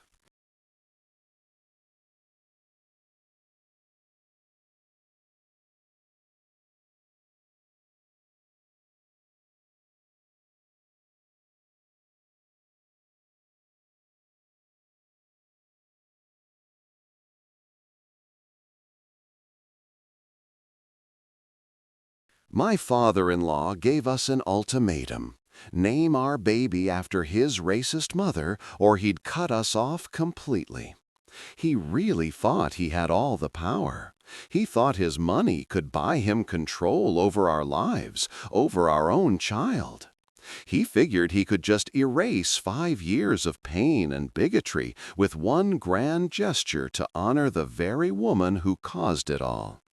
But he didn't know I had a secret. He had no idea that for years I'd been protecting myself. He didn't know I had a recording that wouldn't just end the argument. It would shatter the perfect image of the sainted woman he thought he knew and change our family forever. See, this isn't just a story about a baby name. It's about the moment I decided my dignity and my child's future was not for sale. It's about the quiet war I'd been fighting for years and the one button I finally pushed that made them all listen. He threatened to take our future away from us, but in the end, it was a voice from the grave that cost him everything. It all started with a love story. My husband, Mark, is the best man I've ever known. He's kind, compassionate, and has a spine of solid steel, though it took me a few years to help him polish it. We met in college. A classic story of two people from totally different worlds who found a home in each other.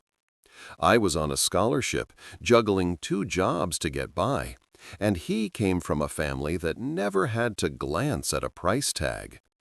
But that stuff didn't matter to us. Our connection was instant, and it was deep.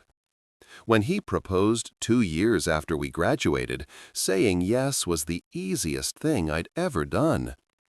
Meeting his family, though, that's where things got complicated. His father, George, was one of those guys who commands a room just by walking into it.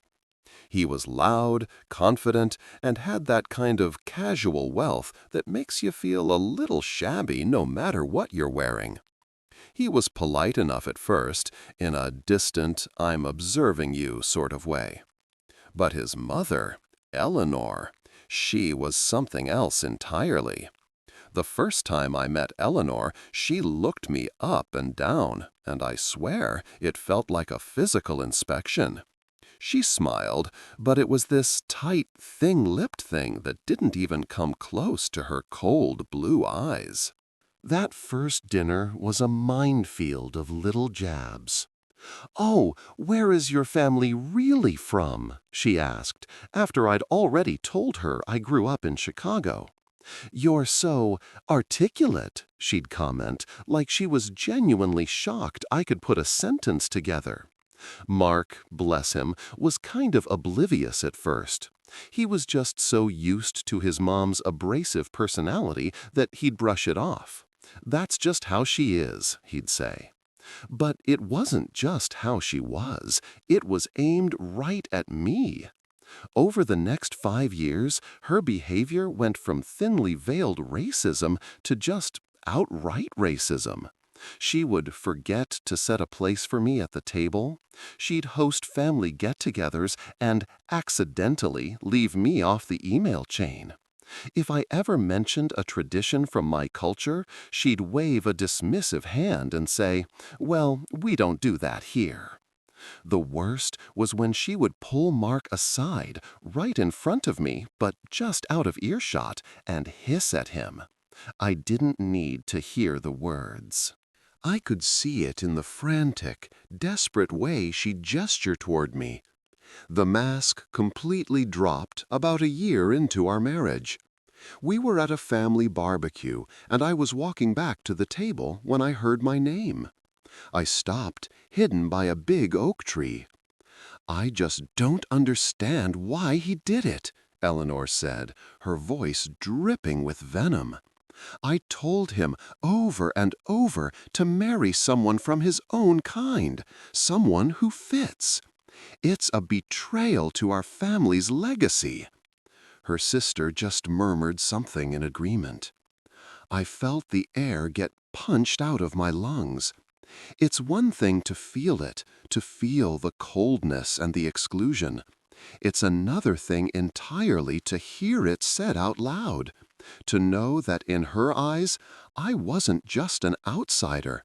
I was a stain on her perfect family tree. I backed away slowly, my heart pounding, and I didn't tell Mark what I heard. Not then. I didn't want to ruin the day, and a part of me was scared he wouldn't believe just how bad it was. But her cruelty started to change our marriage. Mark began to see it for himself. He saw the forgotten place settings and the lost invitations. He started calling her out. Their fights got more frequent and more intense. "Mom, you will not speak to my wife that way," he'd say, his voice firm. Her response was always to burst into tears and play the victim, crying about how he was choosing me over his own mother. It was exhausting and toxic, a constant storm cloud over our lives. It was after one particularly nasty phone call where she called me a gold digger trying to dilute the family bloodline that I made a decision. I was telling Mark about it, my voice shaking with rage and hurt. He was trying to comfort me, saying he believed me, but I could see this flicker of exhaustion in his eyes. He was tired of fighting a battle with a ghost. He was fighting his mother based only on my word. And in that moment, I knew I needed proof. Not really for Mark, but for my own sanity. I needed something to hold on to that proved this poison she was pouring into our lives was real. So I started recording our interactions. It felt sneaky and horrible, but it also felt like self-preservation. I'd casually place my phone on the counter during her visits, or just hit record in my pocket when I knew I had to be around her. I caught dozens of little things, the snide remarks, the backhanded compliments. And then I caught the big one. She said it again, this time on a phone call where she didn't know I was on the extension. Mark needs to be with his own kind. Her voice sharp and clear on the recording. She will never be one of us. 2 years ago, Eleanor passed away from a sudden illness. The family was devastated, and almost overnight, she was made into a saint. Saint Eleanor, the matriarch, the loving mother, the pillar of the community.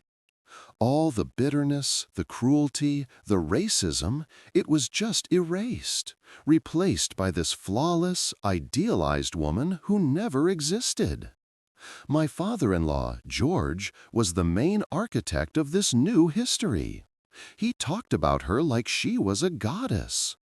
And my secret recordings stayed on my phone, a dark, silent reminder of the truth. We hoped her passing would mean peace. We were so wrong. The real fight hadn't even started. Finding out I was pregnant felt like the first day of spring after a long, brutal winter. It was just pure joy. Mark and I just held each other and cried, dreaming about our future, about tiny hands and sleepy smiles. For the first time in years, the shadow of his mother seemed to finally fade. This was our family, our beginning. When we told the family, everyone was thrilled. There were cheers, hugs, and happy tears. Even George seemed genuinely excited. He clapped Mark on the back, his face beaming, and gave me a surprisingly gentle hug.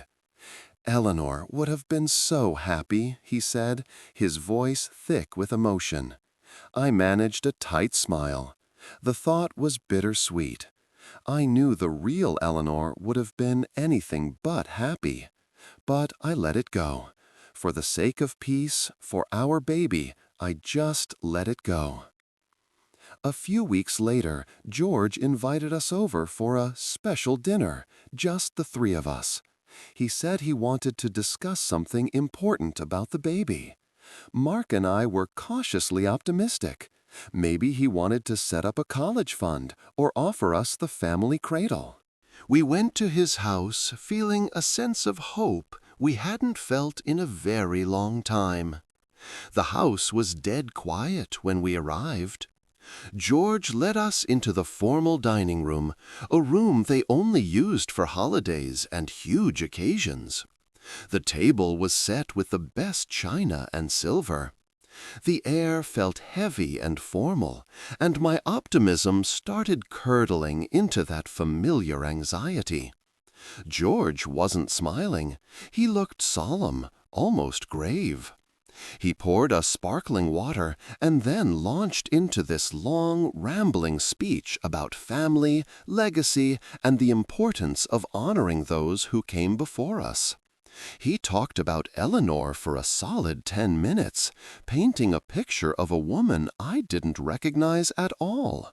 He went on about her grace, her charity work, and her unwavering love for her family. I just stared at my plate, hands clasped tight in my lap, feeling like a total fraud for sitting there and listening to these lies. She was the heart of this family, he said, his eyes getting glassy. And it is our duty, our sacred duty, to make sure she is never forgotten. He paused, looking from Mark to me, his expression intense. Which is why, he said, his voice dropping low and deliberate, I'm not asking, I'm telling you. The baby, if it's a girl, will be named Eleanor. The silence that followed was so loud, it felt like the world had tilted on its axis. I could hear the blood rushing in my ears. I looked over at Mark, whose face had gone pale, his jaw clenched tight. A wave of nausea washed over me. Name my child after the woman who made my life a living hell? The woman who told my husband to leave me because of my race? The woman who saw me as nothing but a contaminant? It was unthinkable. It was grotesque. Mark found his voice first. Dad, we appreciate the thought, he started, trying to be diplomatic. But we've already been talking about names, and we have a few we've chosen together. George just waved his hand, a gesture of complete dismissal. Those names don't matter. This is about legacy. This is about honoring your mother. Dad, Mark said, his voice getting firmer, we're not naming our daughter Eleanor. George's eyes narrowed, and all that prior warmth vanished. He leaned forward, his voice a low growl. I think you misunderstand. This isn't a negotiation. It's the only way to show proper respect. She is the matriarch of this family. Her name will be carried on. My own voice came out, shaky but firm. George, I said, meeting his eyes, with all due respect, no, absolutely not. He turned that cold stare on me. You have no say in this. You are a guest in this family. This is a family matter. A guest. After 5 years of marriage, of enduring his wife's abuse, of carrying his grandchild, I was still just a guest. The insult was so deep, so dismissive, it stunned me into silence. She's not a guest, Dad. She's my wife, Mark snapped, his voice like cracking ice. And she is the mother of this child. We will be naming our baby together, and the name will not Eleanor. George just leaned back in his chair, a smug, chilling smile on his face. He looked at us like we were just kids throwing a tantrum. We'll see about that, he said softly. You'll come around. You'll realize what's important. The dinner ended pretty quickly after that. The food was barely touched. The ride home was completely silent, both of us trapped in our own spiraling thoughts. The hope we'd felt just hours before was gone, replaced by a familiar, heavy dread. The war wasn't over. It had just entered a terrifying new phase. The days after that disastrous dinner were filled with a tense, waiting silence. We knew George wouldn't just let it go, and we were right. His campaign started subtly, but then it escalated with the force of a tidal wave. It started with the phone calls. He'd call Mark every single day, not to ask how he was, but to launch into the same tired speech about honor and legacy. He'd go on about how disappointed Eleanor would be, how we were throwing her memory away. When Mark started screening his calls, George switched tactics.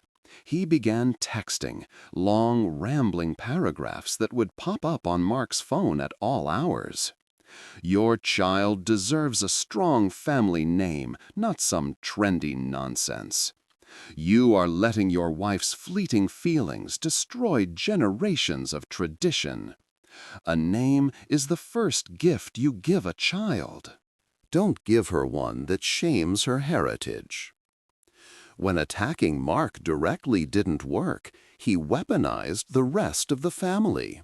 Thanks for listening tonight. Subscribe for weekly Reddit story compilations and check out the other videos on the channel for more family drama to fall asleep to. He started recruiting what I called his flying monkeys. Suddenly, my phone was buzzing with calls and texts from aunts, uncles, and cousins I barely knew. It felt like a coordinated attack. Mark's Aunt Carol called first. "I heard you're having some trouble picking a name," she began, her voice syrupy sweet. "I just wanted to say how much it would mean to your father-in-law. He's still grieving, you know. This would be such a comfort to him." I tried to be polite, explaining it was a personal decision, but she just steamrolled right over me. "It's just a name, dear. Is it really worth causing all this upset?" A cousin sent a text. "Family first. Don't let your pride get in the way of honoring Grandma Eleanor." Each call, each text was a little paper cut. Annoying on their own, but together they were bleeding me dry. They were all part of this effort to erase my pain, to minimize the years of racism I'd put up with. To them, Eleanor was a saint, and I was the difficult, ungrateful outsider stirring up trouble. They framed it as me being selfish, as if my refusal was just some petty whim instead of a necessary act of self-respect. It was draining. I started to feel so isolated, like I was being gaslit. Was I crazy? Was I overreacting? Mark was my rock through all of it. He took most of the calls, defending me, defending us, over and over again. I'd hear him in the other room, his voice rising in frustration. "This is our decision, not yours," he'd say. "You have no idea what you're talking about. You weren't there. You didn't see how Mom treated her." But he was outnumbered. It was him against his entire family, all of them just parroting George's narrative. The pressure on him was immense, and I could see the toll it was taking. He was exhausted, torn between the family he grew up with and the one we were trying to build. The final move came about a month later. George summoned Mark to his office for a private chat. Mark went, hoping he could finally make his father understand. He came home hours later, his face pale and ashen. He sat down on the sofa and just stared into space. "What happened?" I asked, my heart pounding. Mark finally looked at me, his eyes filled with a mix of fury and defeat. "He's going to disinherit us," he said, his voice flat. "He's meeting with his lawyer next week. If we don't agree to name the baby Eleanor by the time she's born, we're out. Everything. The house, the stocks, and the trust fund our child would have had. All of it." The amount of money was staggering. It wasn't just a comfortable inheritance, it was life-altering. It was the kind of money that meant our child would never have to worry about student loans or a down payment on a house. Financial security for generations. And George was holding it over our heads like a guillotine. He had turned an emotional boundary into a business transaction. My dignity or my child's future. Pick one. We talked late into the night. Part of me, the part that had scraped and fought for everything I ever had, felt a flicker of temptation. Could I do it?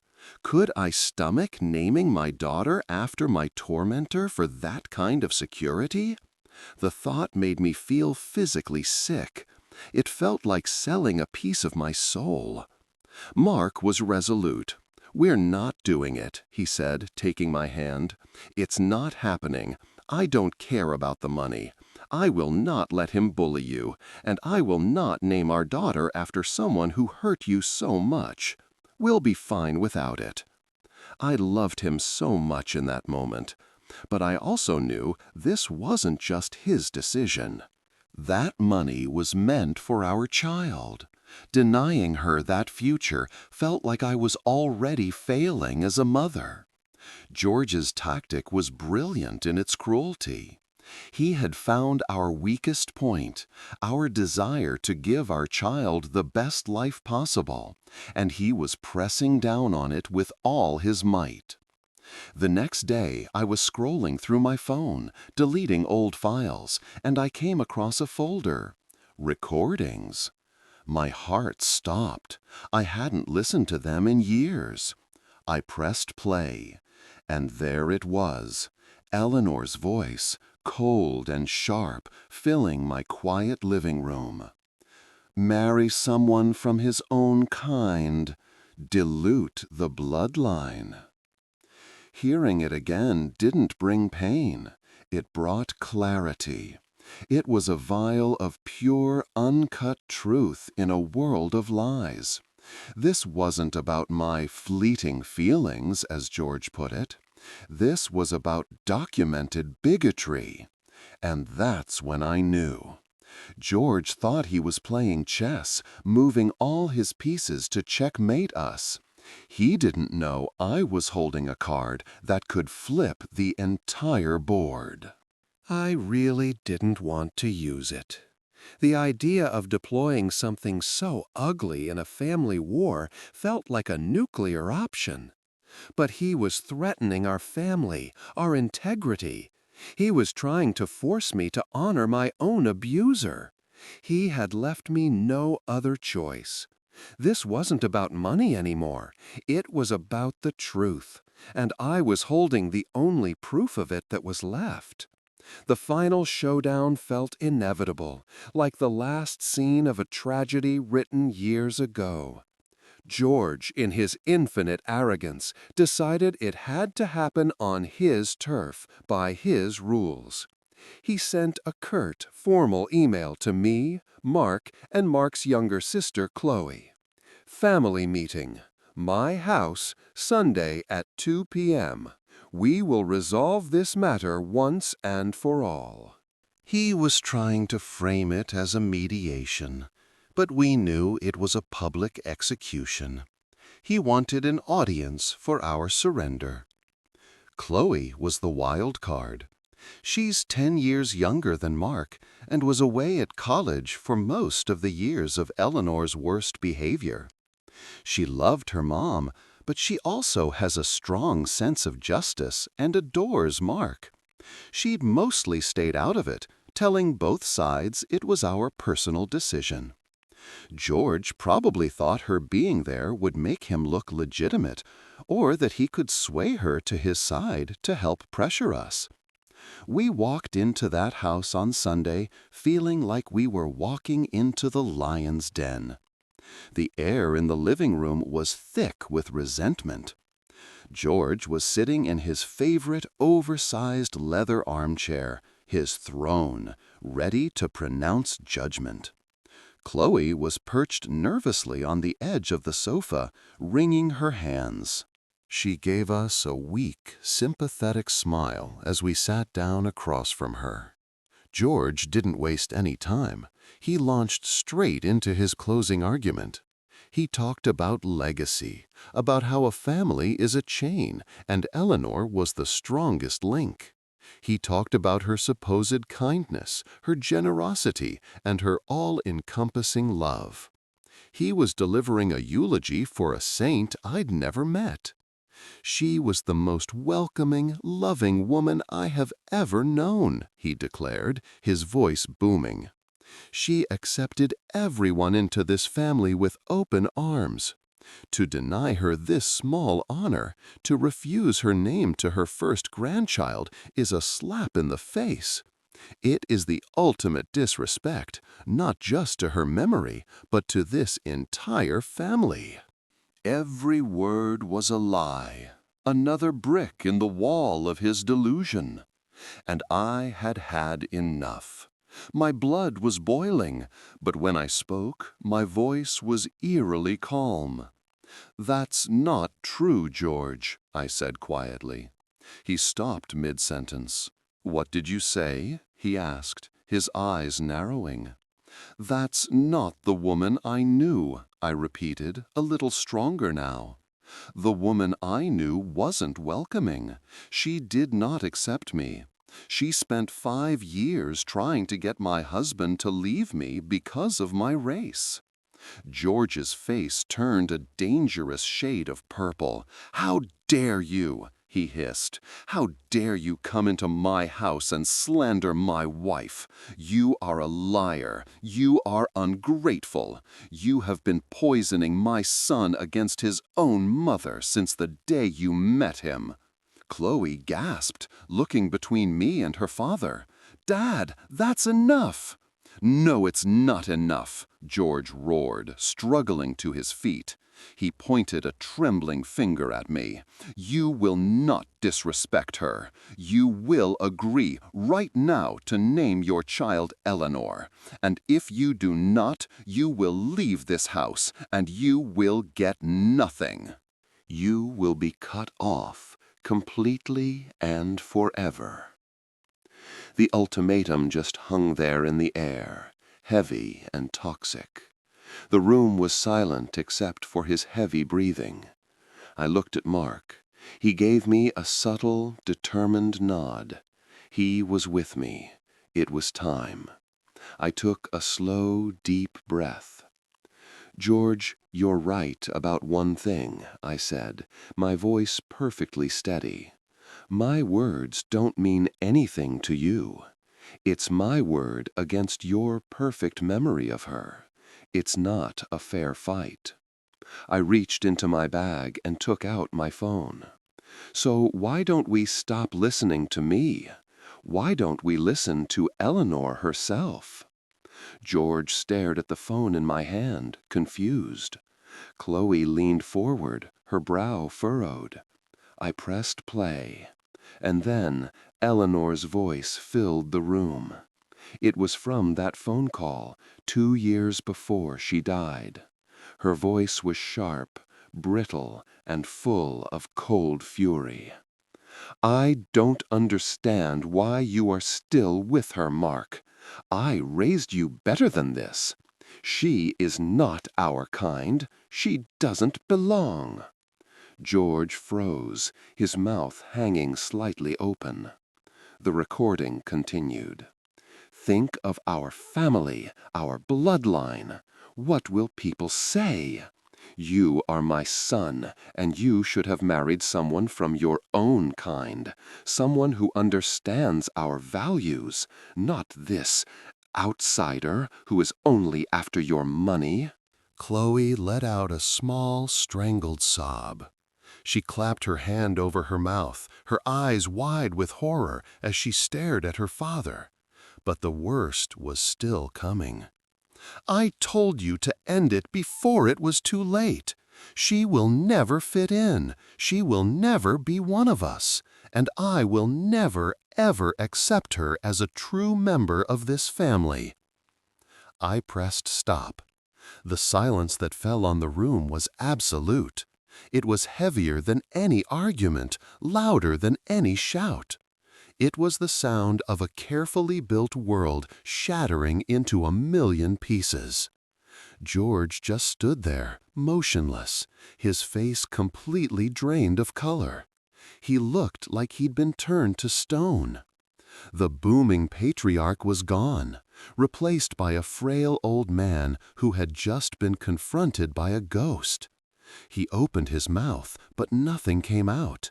He just stared at the phone in my hand like it was a venomous snake. I looked at him, then at Chloe, who was now openly crying, and then at Mark, whose face was a mask of cold disappointment. We didn't need to say another word. The truth had been spoken. I stood up, and Mark stood with me. We walked out of the living room, down the hall, and out the front door, leaving the wreckage of George's lies behind us. As the door clicked shut, we knew, in the deafening silence, that we had finally won. The days right after the confrontation were eerily quiet. We were bracing for an explosion, angry voicemails, furious texts, a full-on family war. But we got nothing. The silence from George was absolute, a total void where his bullying used to be. It was more unnerving than any fight. He didn't call, he didn't text. It was like we just ceased to exist. Chloe was the first person to break the silence. She called me 2 days later, her voice still shaky. "I am so sorry," she whispered. "I had no idea. I mean, I knew Mom could be difficult and snobbish, but I never knew that. The things she said. I'm so ashamed, and I'm sorry I didn't stand up for you sooner." We talked for over an hour. She cried, she apologized, and she told me that after we left, George just collapsed back into his chair and didn't say a word for hours. The other family members, the flying monkeys, had mixed reactions. A few of them, after Chloe told them what happened, called to give these stilted, awkward apologies. "We just didn't know," became a popular excuse. They'd been manipulated by George, fed a story that was easy for them to believe. But others doubled down. One particularly nasty cousin accused me of being manipulative and cruel, saying I had desecrated Eleanor's memory. In her mind, my act of self-defense was a worse crime than Eleanor's years of racism. We blocked her number. About a week later, a formal-looking envelope showed up in the mail. It was from George's lawyer. My heart hammered against my ribs as Mark opened it. This was it, the official notice of disinheritance. But it wasn't. Inside was a single typed sheet of paper from George himself. The letter was cold and impersonal.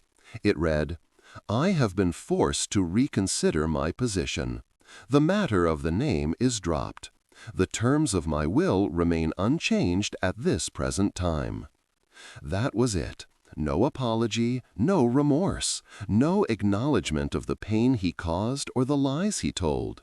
The words "forced to reconsider" said it all. He wasn't sorry. He was cornered. His perfect image of his wife had been destroyed in front of his other child, and the threat of that recording getting out was clearly enough to make him fold. His ultimate weapon, the inheritance, was gone. I had disarmed him. He had nothing left to hold over us. We never wrote back. There was nothing to say. The relationship was shattered beyond repair. It was never about the money, and it wasn't even about the name anymore. It was about the complete break in trust and respect. He had shown us he was willing to use his financial power to enforce a demand that was rooted in his wife's bigotry. He had tried to buy our silence in my own dehumanization. There's no coming back from that. 2 months later, I gave birth to a beautiful, healthy baby girl. She was perfect. We looked at her tiny, perfect face, and we knew her name instantly. We named her Hope. It was a name that had nothing to do with family legacy or tradition. It was for us, for her.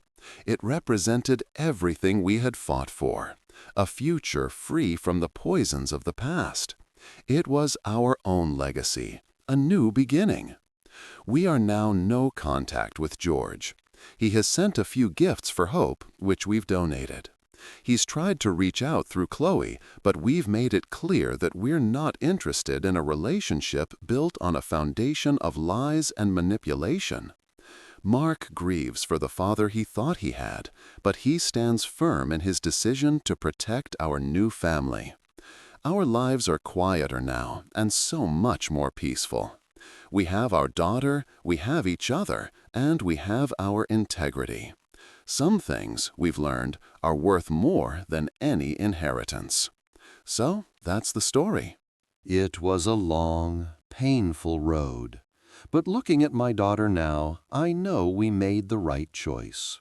We chose her peace over his demands, her dignity over his dollars. We broke a toxic chain and started a new one based on love and respect. But I have to ask you, what do you think? Was I right to play that recording? Was it a necessary evil to expose the truth and protect my family? Or did I go too far by using a dead woman's words against her husband? What would you have done? Would you have taken the money for your child's future and just lived with the name? Let me know what you think in the comments. I read all of them. And if you enjoyed this story and want to hear more, please make sure to hit that like button and subscribe to the channel so you don't miss what's next. Thanks for listening.